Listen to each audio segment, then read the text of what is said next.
all started looking at their world differently. Other artists tried painting light itself. These were the Impressionists. Surrealists went a bit further. We had entered the age of the isms: cubism, symbolism, futurism, constructivism. All these new modern ways of looking at the world blew people away. When it came to architecture, modernists were intrigued by emerging technology. Concrete, glass and steel featured heavily in their buildings. Modernists believed that they could design a better society. Ornamental indulgence was considered a frivolous waste of effort. They thought function should always dictate form, and that mankind's intelligence, creativity and capability for radical thinking should be celebrated. Take the Russian inventor Georgy Krutikov. He suggested an idea for a city held aloft by electrical currents. This at a time when there was barely enough wattage to keep the lights on. Not everything they designed was a resounding success. But you could argue modernism was the single most influential movement of the 20th century. From house music to housewares, tables and chairs to graphic design, all have been created by the aesthetics and ideas of modernism.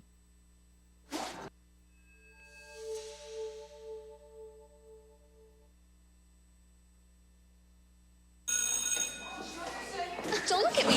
Your hair's a bit frizzy today. Oh, you should pick that up.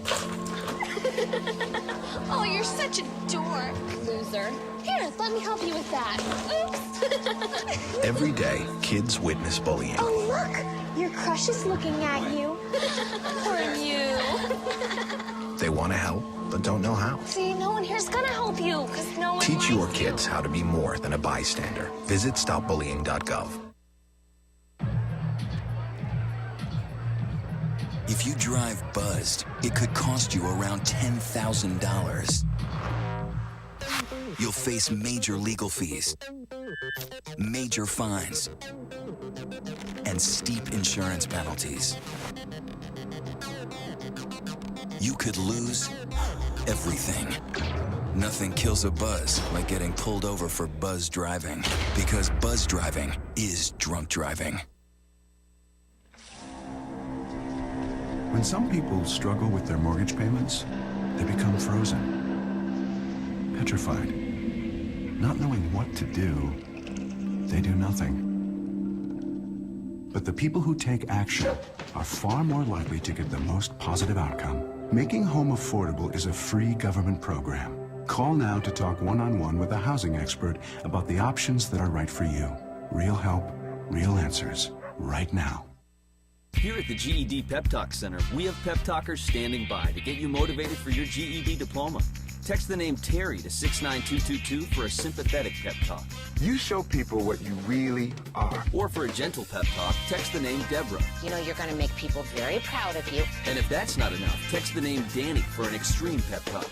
Prove everyone wrong. Show them you're the boss. Get your GED pep talk and find free GED classes. Text the name of the person you want a pep talk from to 69222.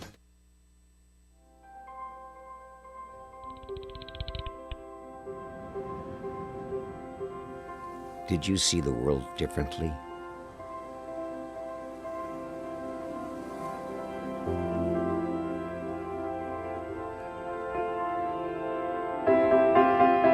Did you celebrate the victory?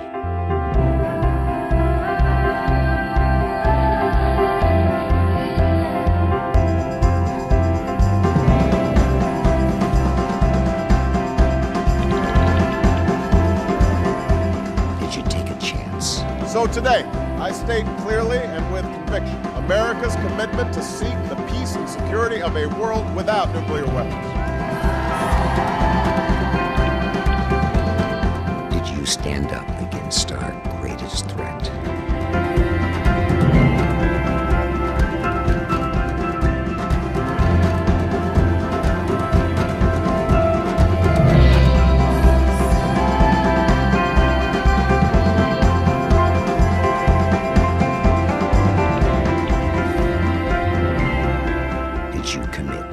Change the world.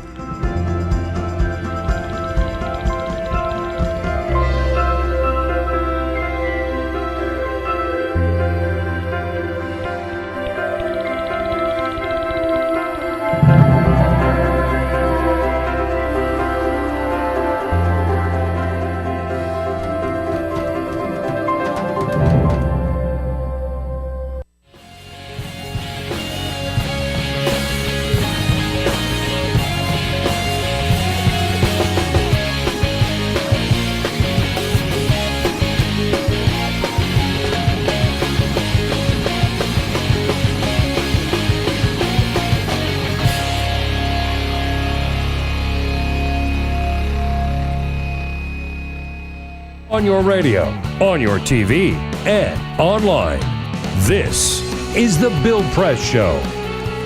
President Obama says this will be a year of action, and he outlined where he wants to see some action or where he's going to take it. What do you say? Hello, everybody. Great to see you this morning. Welcome to the program. This morning after the State of the Union address, Wednesday, January 29, and that's what we're going to be talking about throughout the morning here, getting your take, giving you our take on what the president had to say last night and what reaction he got and what we can expect from the Congress in response to that speech last night.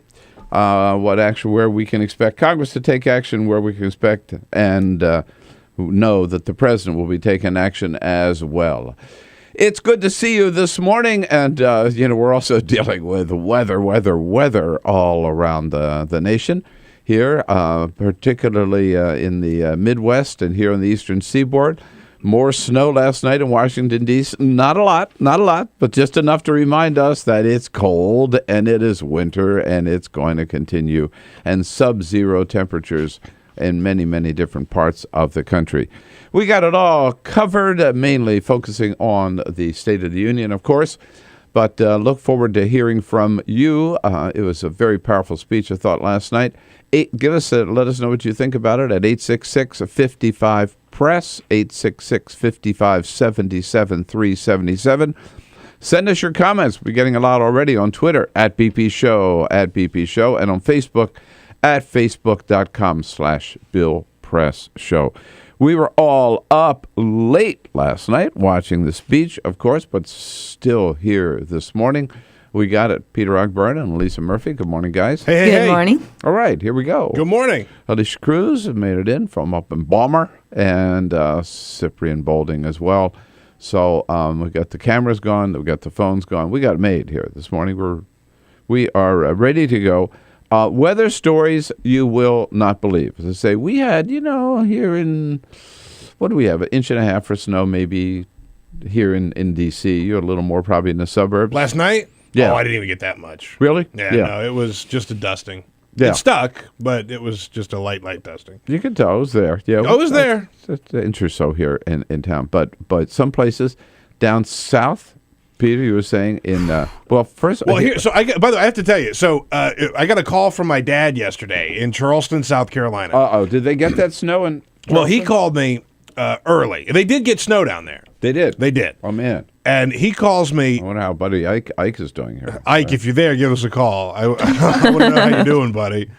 But my dad called me yesterday before the storm hit, and he says, I have to tell you, everything is shut down. They closed everything. They closed the schools. Yeah. He said he went to the grocery store and it was just a mob. Like no bread, no milk, no eggs. Everything's gone.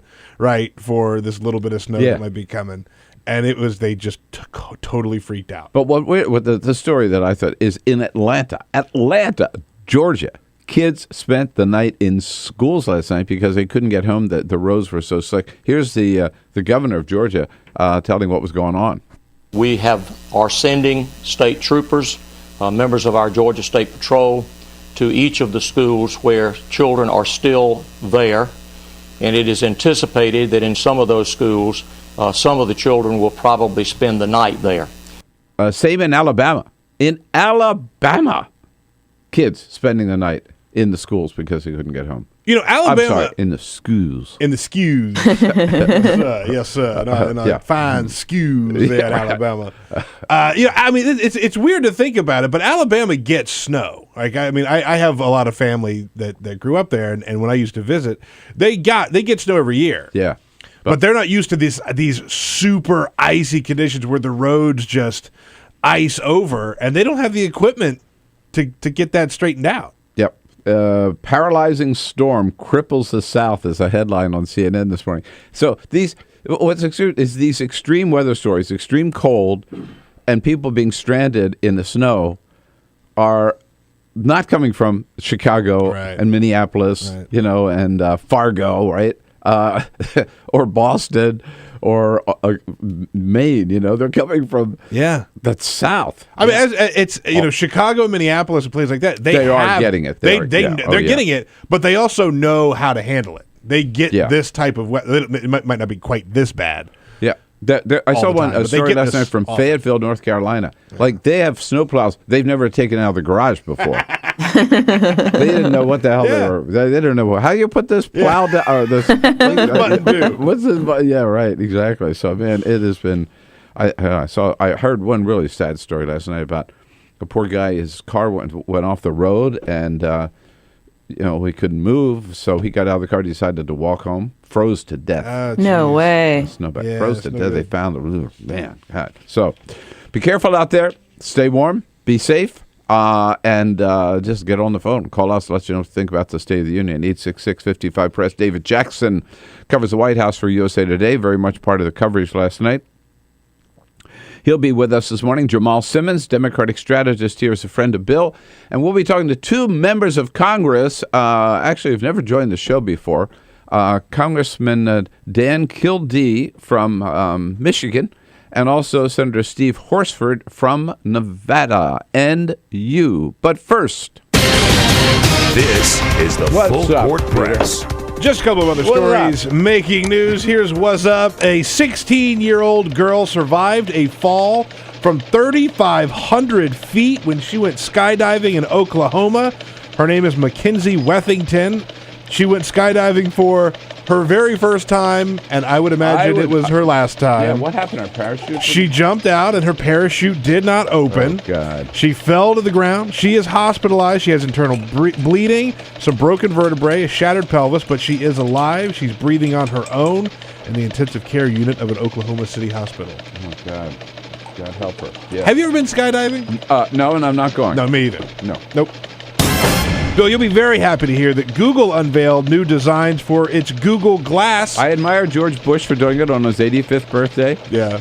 But when I get there, I'm not skydiving. You're not going to do it. You'll be happy to hear that Google Glass has unveiled new designs for their eyewear. It's always looks the same, regular glasses, and there's a little gray box on the side. Yeah, well, they have updated it. They have new designs that you could buy. There's the bold, the curve, the thin, and the split, led by a Google design team. They cost $225. They go on sale online for members of the Google Glass Explorer program, people who have been trying them out. You can upgrade and get better-looking glasses. So.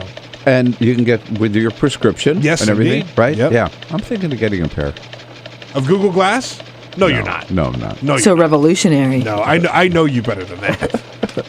And at least there is some hope for this country. More than 70,000 people have signed a petition to deport Justin Bieber.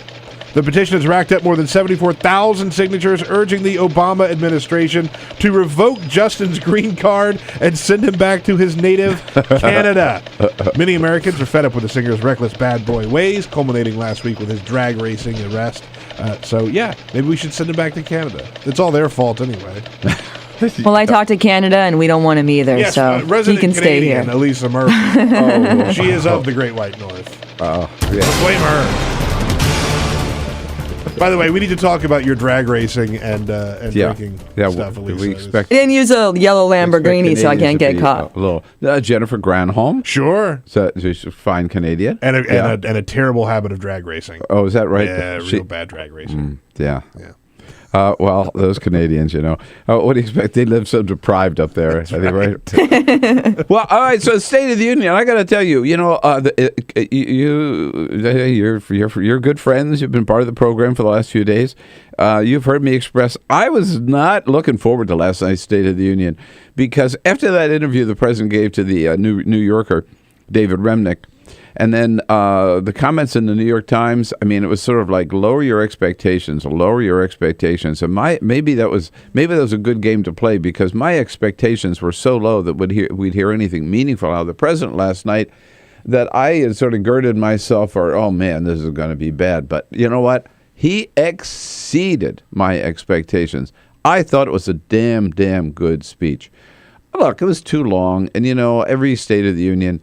There's got to be a laundry list of every freaking subject or issue you can imagine. Everybody's got to get one line in there, throwaway line for this, throwaway line for that. But forget those criticisms. What I thought was most important was that it was strong. He was clearly in charge. He was really upbeat. He was very forceful in his delivery. Look, he spoke for an hour and 5 minutes, and it was full throttle all the way. There was never a slow moment in that speech. He pounced on everything, I thought, and did a great job. And it was, I say, very strong, very powerful. I love the fact that he got in the face of those Republicans in Congress, and he looked them right in the eye and basically said, you guys aren't doing your job. Now get to work, and let's get something done for the American people. It was really a couple of moments at the in-your-face speech, particularly, and we'll hear some of these clips in just a minute here, when he called them out about shutting down the government and said, what the hell? What were you thinking? Shut down the government. I mean, we can have our differences, but when it goes that far, we're just not doing what the American people deserve. I loved it. And then I never thought I would hear Obama. This was a feisty Obama I don't think we've seen before, when he said, come on, guys, let's not have another 45 or so votes on repealing Obamacare. Let's not get ridiculous. I mean, Democrats just roared. And the Republicans sat there, and John Boehner sat there with that sourpuss look on his face, yeah. That was the best show of the evening, I thought, was totally. Biden, which Biden was at his Bidenist last night. He was pointing people out and winking and smiling. A couple of times he would nudge Boehner when Obama had a really good line. And overall, basically, I think the president's message was to Congress, we're going to get stuff done this year. This has got to be a year of action. And he said, and you know what? We're going to do it with you or without you, baby. And I think that's what the American people want to hear. Some real challenges. He said, first of all, look, first on your agenda, you've got to extend those unemployment benefits. Here he is. This Congress needs to restore the unemployment insurance you just let expire for 1.6 million people. Yeah, absolutely. And the president said on the minimum wage, America deserves a pay raise. Give America a pay raise. And he said, and I'll tell you what, and he had I thought it was great. He had a boss there, an employer, in the balcony with one of his employees. This guy had just given them a pay raise last year, just proving that employers, and a lot of businesses have, as the president pointed out, can make this decision on their own. They don't have to wait for Congress to raise the minimum wage. They've done it on their own. So the president said, I'm going to do, of course, he called on Congress to give all Americans a pay raise, but he said, I'm a CEO, so I'm going to do what I can. In the coming weeks, I will issue an executive order requiring federal contractors to pay their federally funded employees a fair wage of at least $10.10 an hour, because if you cook our troops' meals or wash their dishes, you should not have to live in poverty. Yeah, very good. A couple of very, very, I thought, strong moments of the speech where he didn't mention the war on women, but he challenged the Congress, especially the Republicans in Congress, to start treating women equally, especially when it comes to pay. Here's the president. It is time to do away with workplace policies that belong in a Mad Men episode. This year, let's all come together. Congress, the White House, businesses from Wall Street to Main Street, to give every woman the opportunity she deserves, because I believe when women succeed, America succeeds. You can hear, and I got to say, I don't know, the camera, I was watching CBS, the camera, Rosa DeLauro, our good friend Rosa DeLauro, she was up there, she was cheering, man, she was really into it, she was great. And he said, equal pay for equal work, absolutely, absolutely. And then the president on the Affordable Care Act mentioning that if you add up the young people who are still on their parents' health care, the people who are into Medicaid now in states because with the expansion of Medicaid, and those who have signed up for Obamacare, right, adds up to 9 million people. And so the president said, all right, so you got some ideas about how you think we can do this better? I'm open. But in the meantime, here's the president. If you have specific plans to cut costs, cover more people, increase choice, tell America what you do differently. Let's see if the numbers add up. Yeah. But let's not have another 40-something votes to repeal a law that's already helping millions of Americans like Amanda. Oh, that was great. Yeah. I mean, people went nuts for that. Yeah, it really did. That young woman, Amanda Shelley, that was a powerful story, too, where she had signed up for Obamacare. 2 or 3 days later, she finds out she's got a serious illness, and like less than a week later, she's in surgery, covered, because she had coverage from Obamacare. It's a very powerful story. The most powerful of all, of course, was Army Ranger Corey Remsburg, and the president introduced. He met him when he was active and really in full health, and then he went back for his 10th deployment to was it Iraq or Afghanistan, I forget, and was hit by a roadside bomb, and then has had, I don't know, maybe 10 surgeries since on the brain. He has a serious thing. And it was so powerful to see him there with his father right alongside the First Lady. Could not applaud. He didn't have use of both hands, and so he would take one hand and beat it against his chest when he had to applaud. That was tough. God, everybody was in tears. That was tough. Very, very powerful moment. So I thought the president really delivered last night. We'll be talking more about it, and let's get your calls on. What do you think? Were you excited? Were you inspired? Do you think anything will happen now? Your comments on the State of the Union coming up at 866-55-PRESS. This is the Bill Press Show.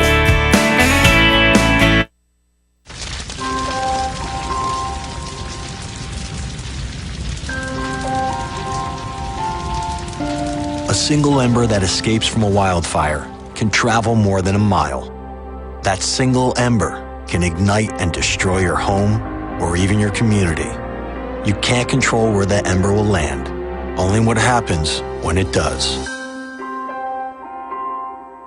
Get Fire Adapted now at fireadapted.org. Columbine, Virginia Tech, Tucson, Aurora, Fort Hood, Oak Creek, Newtown. Newtown, Newtown.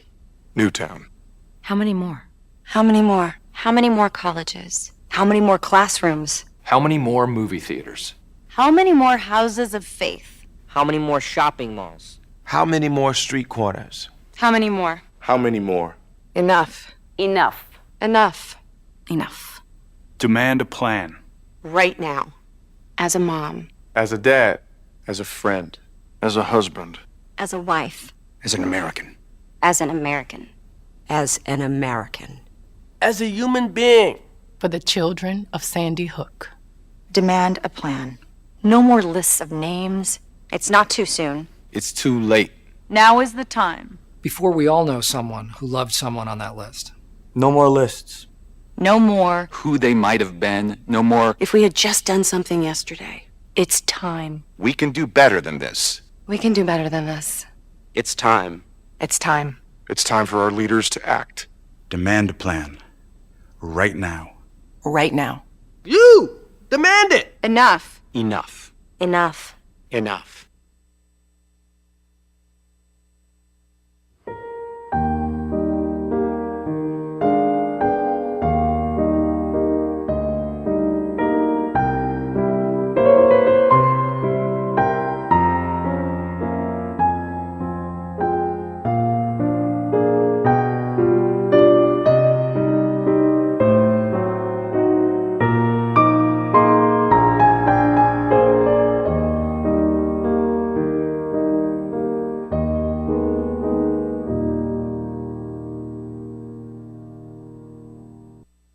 None of us would want to be told we can't marry the person we love. As Americans, we believe in freedom. That's what I fought for as a Marine, and that's what we believe in as Republicans. Freedom means freedom for everyone. I didn't used to understand the importance of same-sex marriage, but after learning my brother was gay, I wanted the same rights for him. He was the best man at my wedding, and I want to be the best man at his. It's only fair that Calvin should have the freedom to marry the person he loves, too. It's time for marriage.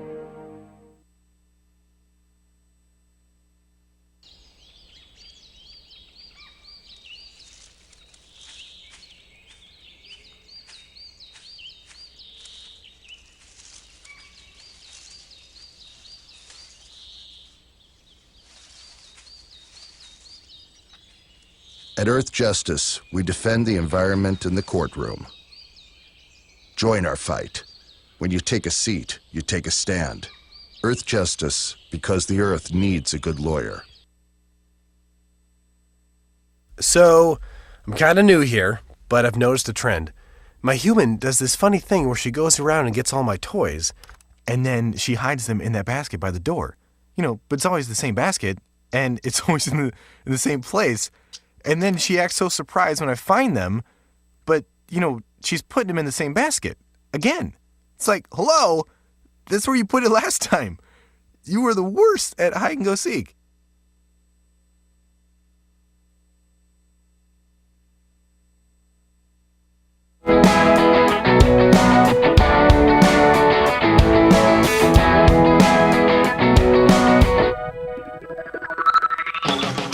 This can be a breakthrough year for America. After 5 years of grit and determined effort, the United States is better positioned for the 21st century than any other nation on earth. This is the Bill Press Show. All right, breakthrough year for America. That's what the president pledged last night. Will it be that? Any cooperation from Congress, and it can be. Here's Vi calling from Donovan, I guess, Missouri. Hello, Vi. Good morning. Good morning, Bill. Hey, I think the president is an amazing man. I don't know how he can remain so upbeat. He gave such a wonderful speech last night. He's truly an amazing man. I guess when I get up this morning, I'm going to get back on it and start writing my state legislatures again and asking them to accept Medicaid. You know what? Absolutely. And I think more and more people are going to see that when they see what's been done on Medicaid, like in Ohio and other states. Vi, get on it and get your friends to do the same. It's interesting to hear her say that because we just got a comment. We're on Twitter at BP Show. Jessica Remsarin says, the speech gave many Democrats platforms to stand on and to build on. Very good ones at that. Healthcare and women and wages. Oh, my. Yeah. So, yeah, it sort of reinvigorated a lot of Democrats. But for these people in the red states, look, it doesn't matter whether you're red or blue, man. If you're at the point where you need health insurance and you can't afford it, Medicaid is there. And for any governor, I don't care. Political party has nothing to do with it. For any governor to stand in the way of that is just un-American. It's outrageous. You got to keep the pressure on them. More on the State of the Union coming up. Bill Press Show. So this is my computer. This is your computer. Let's go on the internet. Let's go. Click it. Yes. Okay. I cursor in between the R and the E. Pressing down, I want you to just push the period. She's gonna love me all over again. That's it. Jamaica, here you come. Here we go. Good job. Thank you. And I did it by myself. Feel smarter. So, I'm kind of new here, but I've noticed a trend. My human does this funny thing where she goes around and gets all my toys, and then she hides them in that basket by the door. But it's always the same basket, and it's always in the same place. And then she acts so surprised when I find them, but, she's putting them in the same basket. Again. It's like, hello, that's where you put it last time. You were the worst at hide and go seek.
same time next week? Well, of course. Put away a few bucks, feel like $1 million. For free tips to help you save, go to Feed the Pig.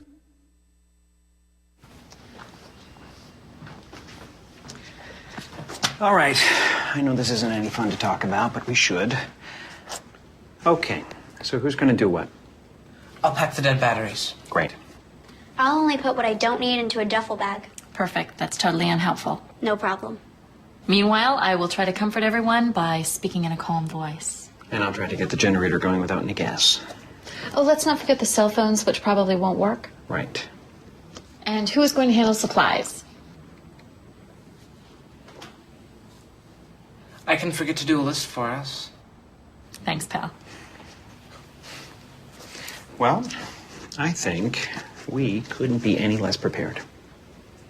I'm proud of you guys. Talk to your kids about who to call, where to meet, what to pack. Visit ready.gov/kids for tips and information. Hey, thanks for stopping by. You know, I followed your character since the first episode. I'm a big fan. Big fan. Thank you. And listen, your storyline, it makes for incredible TV drama. Thing is, your drug use is very adult content. Too adult for the kids. So I'm gonna have to block you. Oh, man. Yeah. Well, have a good one. You're a nice lady.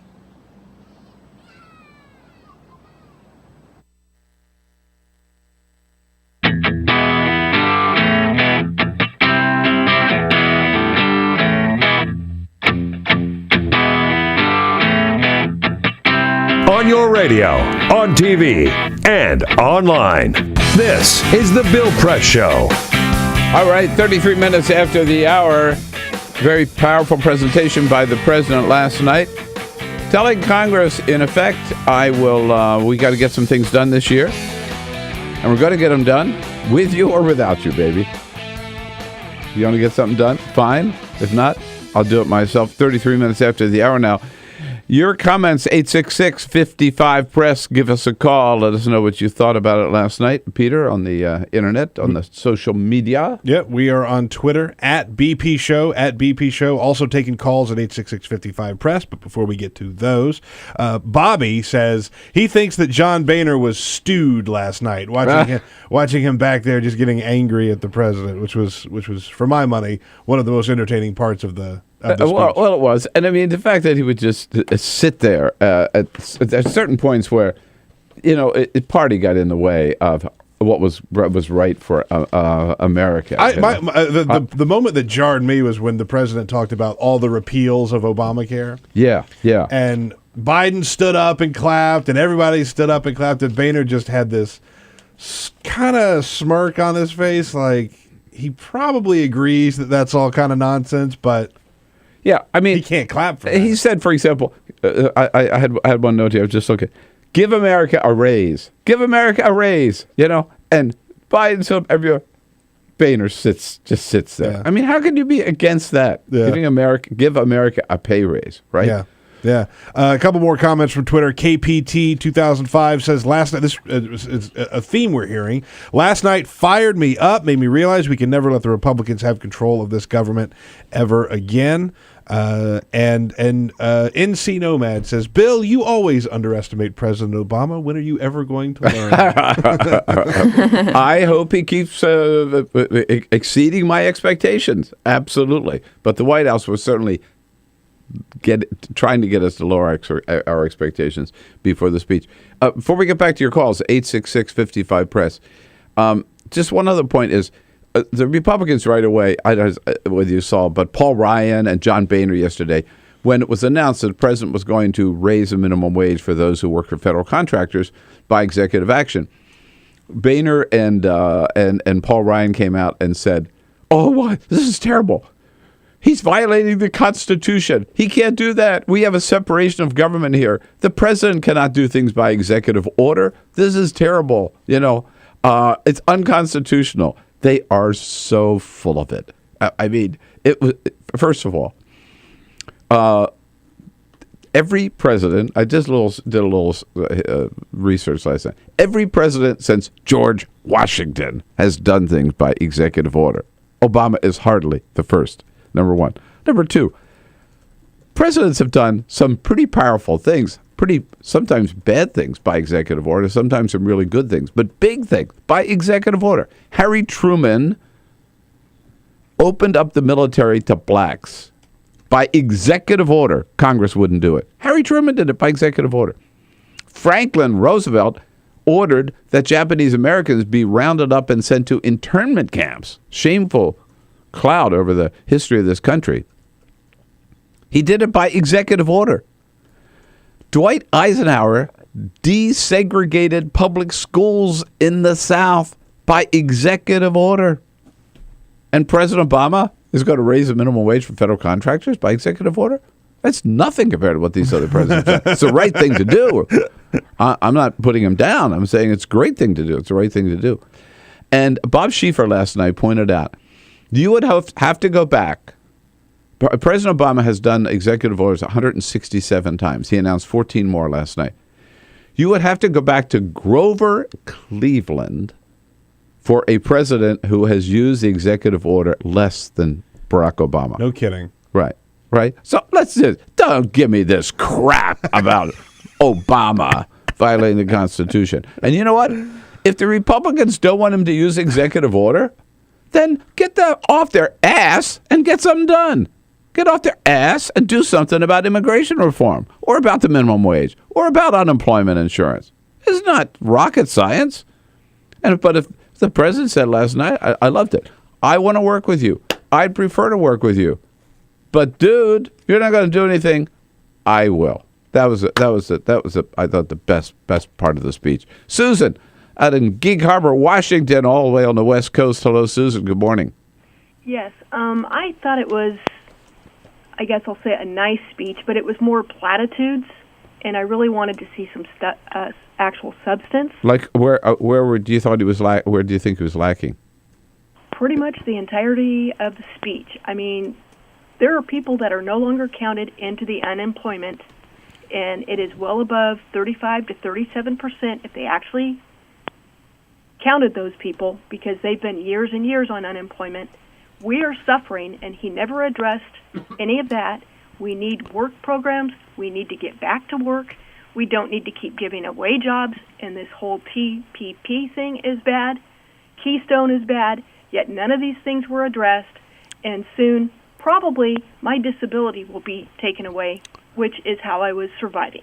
But Susan, I mean, I think I don't know whether that's fair. I mean, we could add up all the things that he didn't say. Yeah, he didn't talk about Keystone. You're right. But he did talk a lot about jobs. There was one overriding theme, I thought, of the speech was income inequality and all the ways, many ways that we could address that. Not every single one, but he talked about the minimum wage. He talked about unemployment insurance. He talked about bringing jobs back to America. He talked about trade agreements that are fair. I got some questions about the TPP too. And he talked about new jobs in the energy sector. I don't think you're giving him enough credit for. And you know what, Susan? It was an hour and 5 minutes. If he mentioned every subject under the sun, right. Everybody will find it would have been as long as a Wolf of Wall Street. Terry is here from Holton, Indiana. What do you say, Terry? I thought the speech was really, really good. I did watch the female from Washington, her rebuttal speech, and I thought hers was full of platitudes and basically nothing. It was just surprising to me how poor content she had in her little speech. I must admit, I didn't watch it. As soon as the president was finished, I got up and Carol said, I said, I'm going to bed. Carol, I mean, it was late for me already. And Carol said, you're not going to watch the Republican response? I said, hell no. It wasn't worth watching. You didn't miss anything. Have a good day. Bye. All right. Thanks, Terry. You know, the thing about what was funny about the Republican response or rebuttal or whatever they call it, okay, is this says a lot, I think, about where the Republican Party is today. Because there was not one Republican response. Ted Cruz gave his own response. Like, who the hell is he, right? He appointed himself to give a response to the State of the Union. So, self-appointed. So did Rand Paul. Again, who the hell does he think he is? Why does anybody care? So there was the Ted Cruz response. There was the Rand Paul response. There was the official Tea Party response by Mike Lee, senator from Nevada. I got an email saying, you have to watch the Mike Lee Tea Party response. No, you don't. And then there was the official Republican Party response given by the Congresswoman Catherine McMorris Rogers. Thank you. From Oklahoma, right? So that was so there were 4, which means the Republican Party doesn't know what the hell to say. They're going in so many different directions. They cannot get together as a party. And that's part of the problem. But by the way. It's a huge problem. And like I'm with you. I didn't watch any of them, but the consensus that I'm catching is that she gave a decent speech. It wasn't amazing, but out of all of them, she gave the best one, and no one's talking about hers. Yeah. Right. You know? Talking about Ted Cruz. Carl's out in Chicago, WCPT Chicago. Hello, Carl. Hi, how are you? I thought there was one lighthearted moment, and I think that State of the Union should be a lighthearted kind of a thing, a positive thing. When he was mentioning the backgrounds of some of the people, and he said that here he is, President of the United States, and he came from a single mother. And then he said to John Boehner, and he said, here's John Boehner, whose father was the owner of a pub, and look at him now. He is the Speaker of the House, and he pierced the gruffy exterior of Boehner, and I think Boehner got caught off guard because he was grinning from ear to ear. He teared up. No, he teared up. He teared up. He was wiping his tears away. That was a great moment. I think he mentioned. There was a third one. I think he started with the First Lady, maybe, or something. I forget now. But wasn't it the Vice President Biden? Didn't Biden come from humble beginnings too? Well, he did, but I don't think he mentioned him in that context. Yeah, I forget. There was a third one. You're right. But then when he got to Boehner, the son of a barkeep. Right? Yeah. Son of a barkeep is Speaker of the House. And did you notice Democrats and everybody stood up and gave John Boehner, a great nod. They're great. And Boehner, it was a wonderful moment. It really was. It was a terrific thing. And I'm sure Boehner did not expect it. No. You could tell. He didn't. Completely off guard. He was. That was. It really brought everybody together. I agree, Carl. That was a wonderful moment. Take care. Thank you. Thanks so much for the call. By the way, I'm so excited. I'm going to Chicago. I'm going out to Chicago on the 22nd of February, which is President's Day, officially, I think, that weekend. And the DuPage County Democratic Party out there having a great big celebration, and I'm going to be the keynote speaker. Awesome. Yeah, really it's exciting. I know. Maybe it'll warm up for you. I hope the hell it's warm up. God, it better. Yeah. Come on, Chicago. Get some long underwear. Pull through for this one. Anyhow, but that was that little tribute to John Boehner, and then especially again the tribute at the end to the Army Ranger Corey Remsburg was so moving, so powerful, and what a strong message, when he said Corey had told the president, it ain't easy, and the president said nothing's easy, but that's why we got to work hard, and America ain't easy, but if we work together, we can get something done. It was a great way to end the speech. We'll get David Jackson's take from the White House on now how the president is going to take that message around the country over the next few days. So stay tuned right here to the Bill Press Show. This is the Bill Press Show.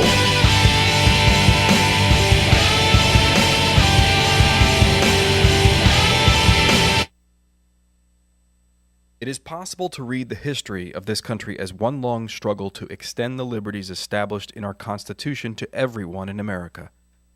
In other words, who, according to our laws and culture, gets to be considered a person? The law creates legal personhood, and movements create law and change culture. So, how have the courts passed laws to shape our culture? That history goes way back before Citizens United.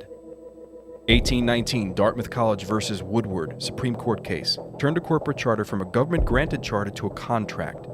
This ruling gave corporations standing within the Constitution. 1886, Santa Clara County versus Southern Pacific Railroad.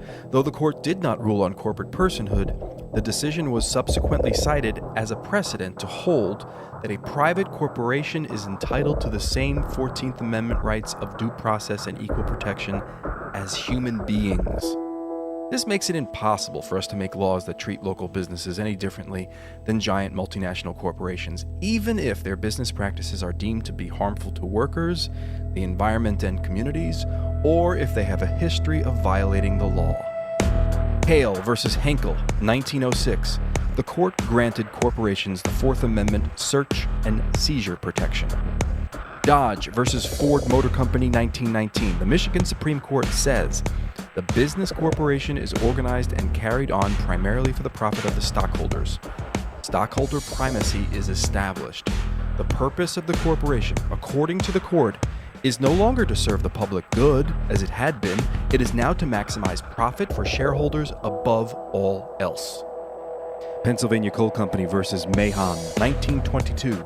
Corporations get the Fifth Amendment takings clause, meaning if you pass a regulation that impacts a corporation's ability to make a profit, that is deemed a sense of the American people.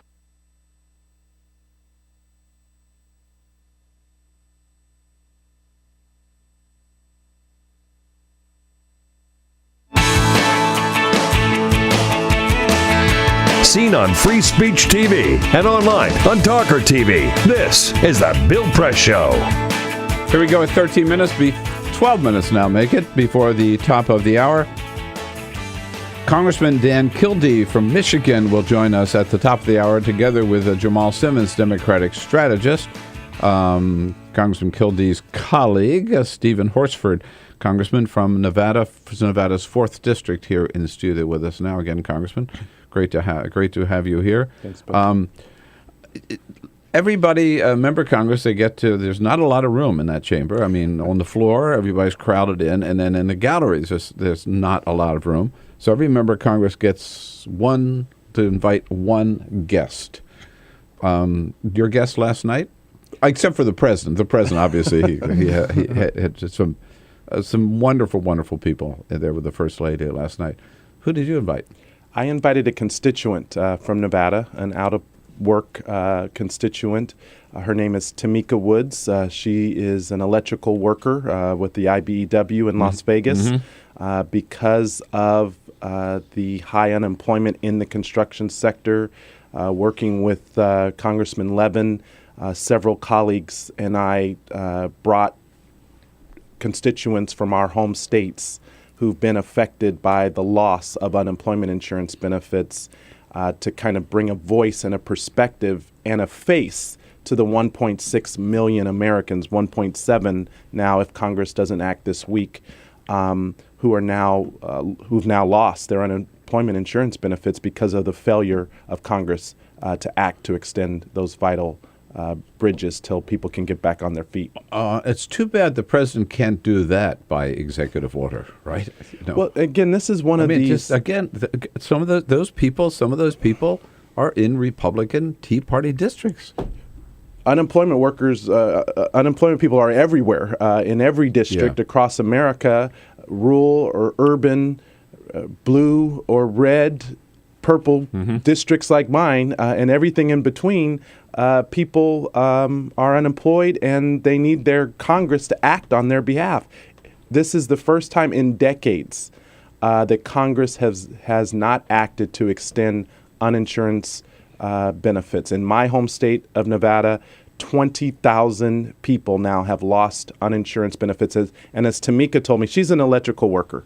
Okay, she's used to working. Yeah. She's been in the trade for 13 years. She's a non-traditional person in the trade, a woman in the trade who went through the program through apprenticeship, which the president talked a little bit about last night.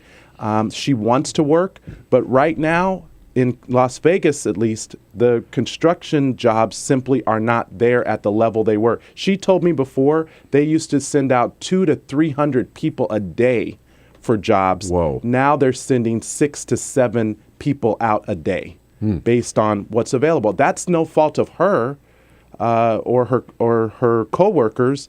It's just a reality of the industry. in the construction sector But in it's so Nevada. important, as you say, to put faces on these people so that people get to know them and hear their stories, and then which belies this Republican comments that these are just lazy, good-for-nothings who take their unemployment check and then don't go look for a job. Just the opposite. And when you hear that story, it really drives home just how silly it is when people bring reality TV show stars like Duck Dynasty to the State of the Union, when like this is the face of someone who really needs to hear what the president has to say. You could really point out to the president, here's someone that needs your help, as opposed to a millionaire who is on television. Yeah, please don't let them turn the State of the Union into another White House Correspondents' Dinner where you invite your silliest celebrity. Congressman, a lot of callers, if we can say hello to, here's Mike from Shepherdstown, West Virginia. Hi, Mike. Good morning, Bill. Good morning, Congressman. Great job, guys. Just real quick, I love this speech. My father taught me something. God bless his soul. I miss him so much. Have the courage of your convictions. And I believe our president has the courage of his convictions. I think you showed that last night, Mike. Yes, sir. Yes, sir. Thank you. That's an excellent comment. He was really, Congressman, he was so upbeat last night, right? And as I say a couple of times, he just got in their face, right? Come on, let's not waste time with the 44 repeal votes, right? Well, we do know where the president stands. We know where the majority of those of us in the House Democratic Caucus stand and the Senate Democrats stand. We stand with the American people and the middle class who are struggling to survive. People are on the brink right now. And the president talked about that. He talked about the need to have economic policies that are focused on them, and he is ready to fight for it. And I am glad that he said that he will work with Congress around these issues, but where Congress fails to act, that he will use the power of his pen and his phone to get things done that he has the authority to get done. And if the Congress fails to act, we need someone to act, because that ultimately is what the American people expect, is action from their government. All right, Congress, do you have a website? Please visit me, StephenHorsford.com, Twitter at Rep Horsford. Okay. And, I really appreciate the opportunity to be here. No, I'm glad you came in as a rising young star in the Congress here, so check out the website and keep in touch with him. And you've only been there a year, but you already have a re-election this year, don't you? There's always a re-election, but I'm focused on the people, serving the people of Nevada's 4th. I'm honored to be here. We have a lot of work to do, but we're going to keep fighting. And as that last caller just said, hold to our convictions, the core values of what we stand for, and that's all about people. All right, you got it. Hey, Congressman, so good to meet you. Thanks for coming in. We'll see you again soon. This is the Bill Press Show.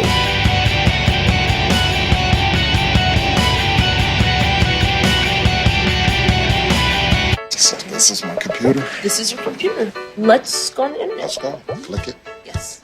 Okay. I cursor in between the R and the E. Racing dot. I want you to just push the period. She's gonna love me all over again. That's it. Jamaica, here you go. Here we go. Good job. Thank you. Thank you. And I did it by myself. Feel smarter. So, I'm kind of new here, but I've noticed a trend. My human does this funny thing where she goes around and gets all my toys, and then she hides them in that basket by the door. But it's always the same basket, and it's always in the same place. And then she acts so surprised when I find them, but, she's putting them in the same basket. Again. It's like, hello, that's where you put it last time. You were the worst at hide and go seek.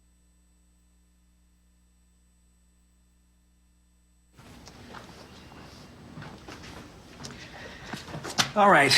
I know this isn't any fun to talk about, but we should. Okay. So who's going to do what? I'll pack the dead batteries. Great. I'll only put what I don't need into a duffel bag. Perfect. That's totally unhelpful. No problem. Meanwhile, I will try to comfort everyone by speaking in a calm voice. And I'll try to get the generator going without any gas. Oh, let's not forget the cell phones, which probably won't work. Right. And who is going to handle supplies? I can forget to do a list for us. Thanks, pal. Well, I think we couldn't be any less prepared. I'm proud of you guys. Talk to your kids about who to call, where to meet, what to pack. Visit ready.gov/kids for tips and information. Hey, thanks for stopping by. You know, I followed your character since the first episode. I'm a big fan. Big fan. Thank you. And listen, your storyline, it makes for incredible TV drama. Thing is, your drug use is very adult content. Too adult for the kids. So I'm gonna have to block you. Oh, man. Yeah. Well, have a good one. You're a nice lady.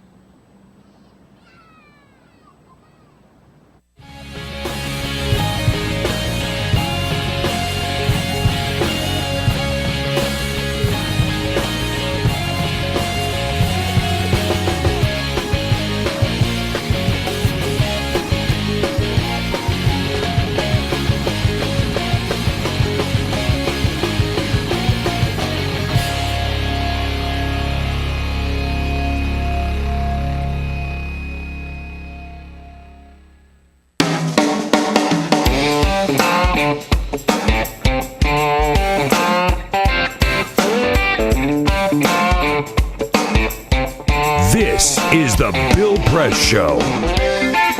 Hey, you got it. The president's got a busy day today, taking that message from the State of the Union out across the country. He's going up to a Costco. Good for him.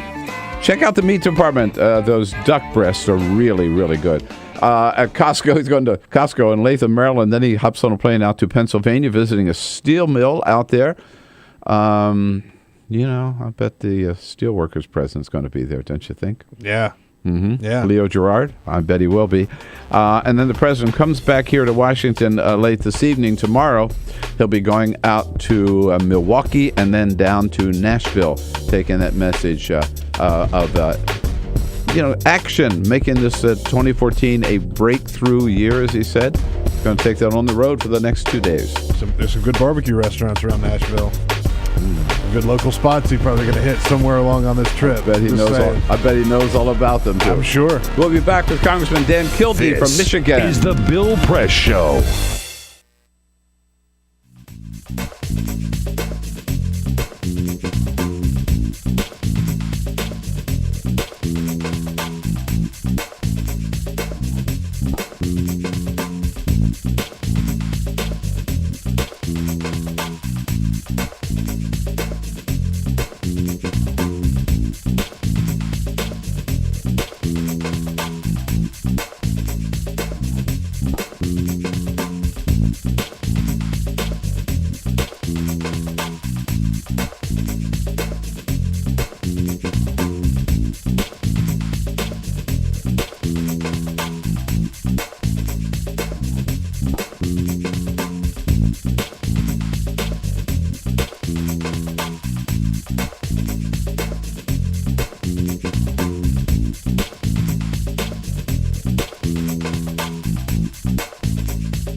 Broadcasting around the nation, on your radio, on your TV, and online. This is the Bill Press Show. The president telling members of Congress last night, I want to work with you, but if you're not going to cooperate, I'll work without you. We're not going to stand still. Great speech. We'll talk all about it this morning here on the Bill Press Show. Great to see you this Wednesday morning, January 29, morning after the State of the Union.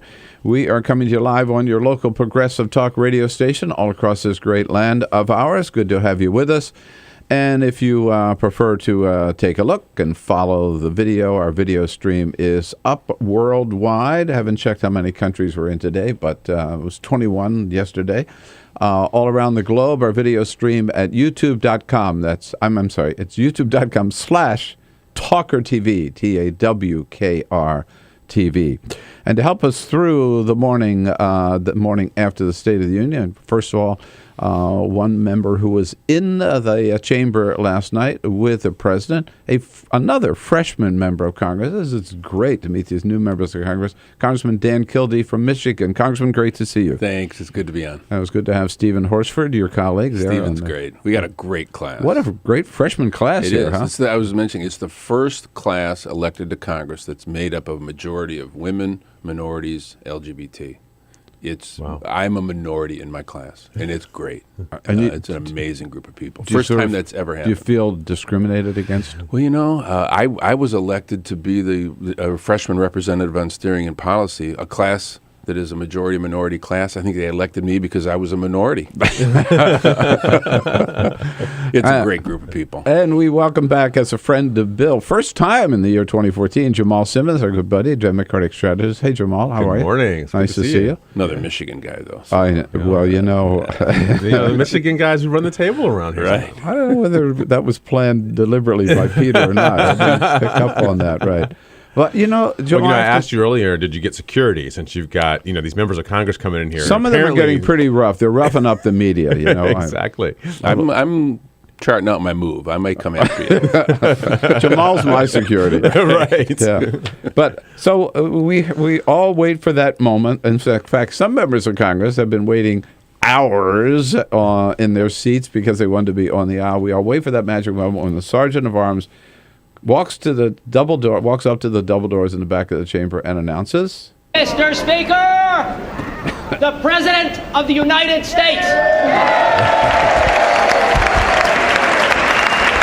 There it is. So I've been there a couple of times in the gallery. I've been out in the statuary hall working that whole media route. It is a big show, isn't it? It is, and for me, having watched it my entire life, my uncle preceded me in Congress, so I always watched for him on the floor.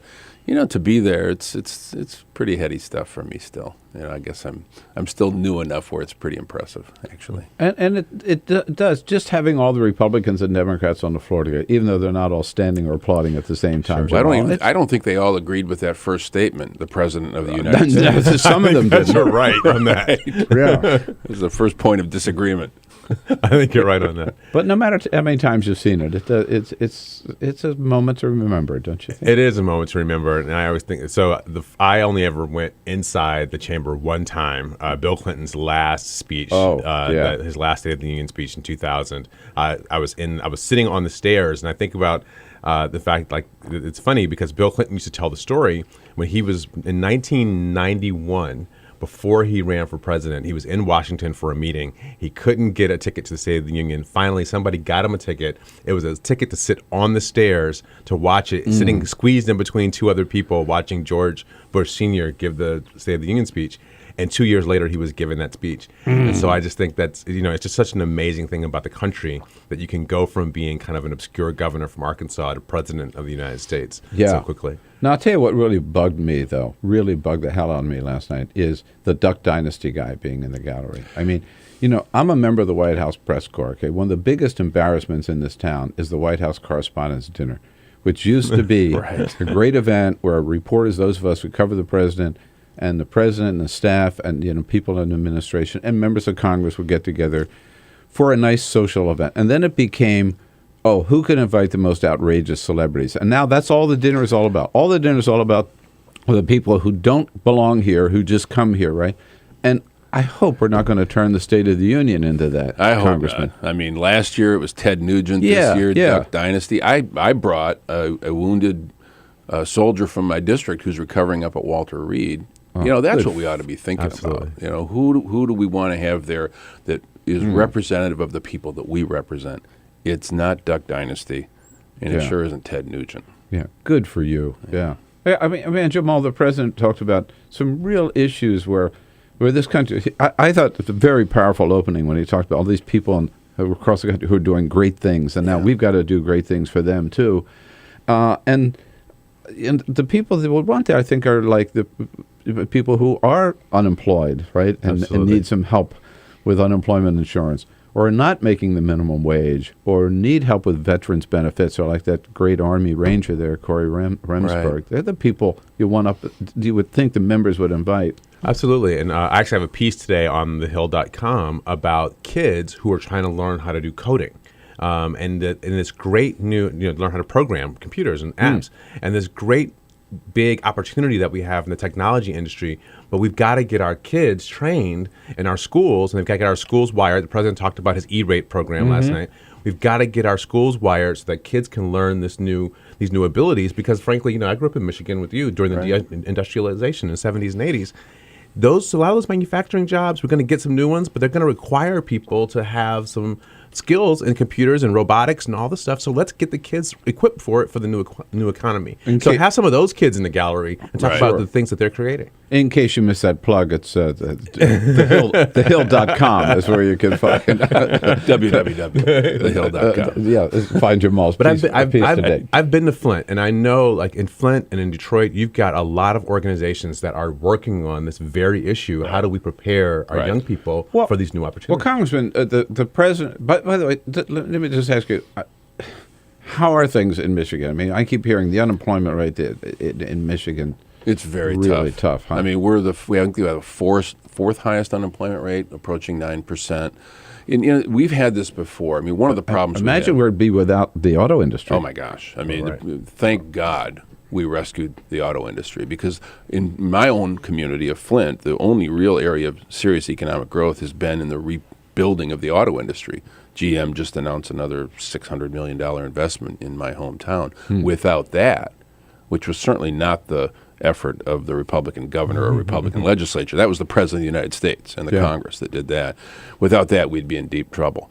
Michigan's one of those states, there's a few of them, that don't always get to participate even when we have periods of economic growth. It's because we have not reinvested in our industrial capacity, our older industrial cities. We've sort of left them behind.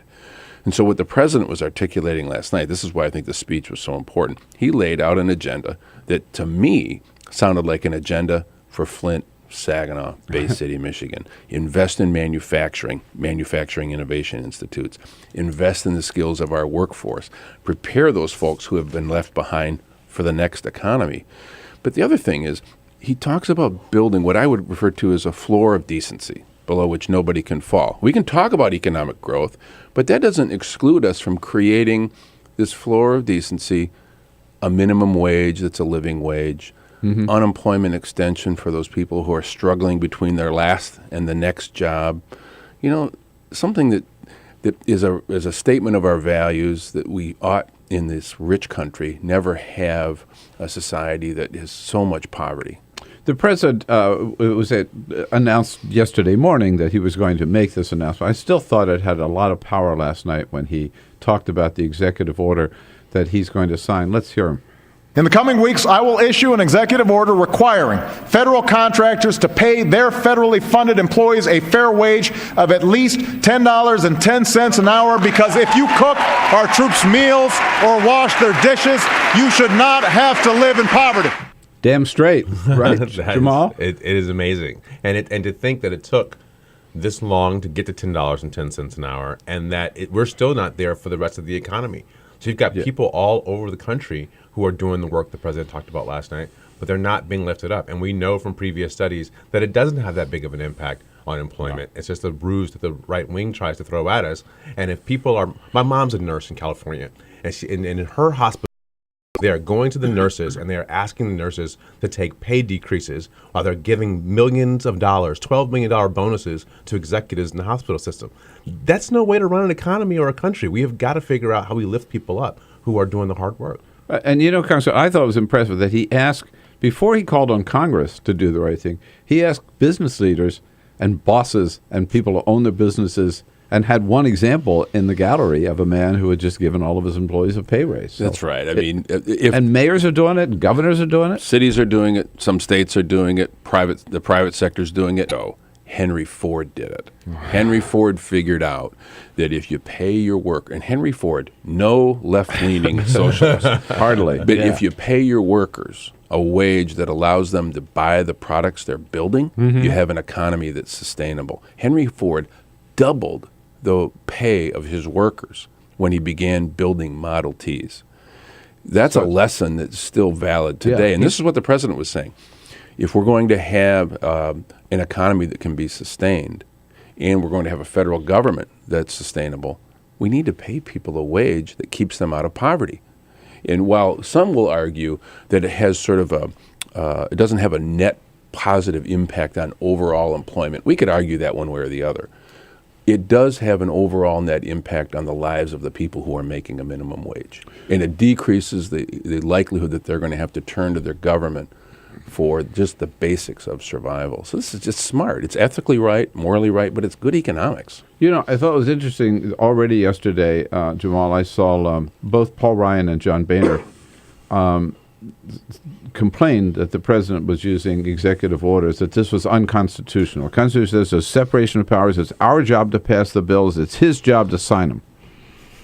He's hardly the first president to do so. Huh? He's absolutely not the first president to do so. And as we all know, when you face leadership in the Congress that says their job is not to pass bills, but to block bills, or not to pass legislation, but to block legislation, what is the president supposed to do? Just sit there for 4 years and let the time pass him by while millions of Americans are sitting there waiting for somebody to help them? I mean, this is the problem that the congressman just talked about.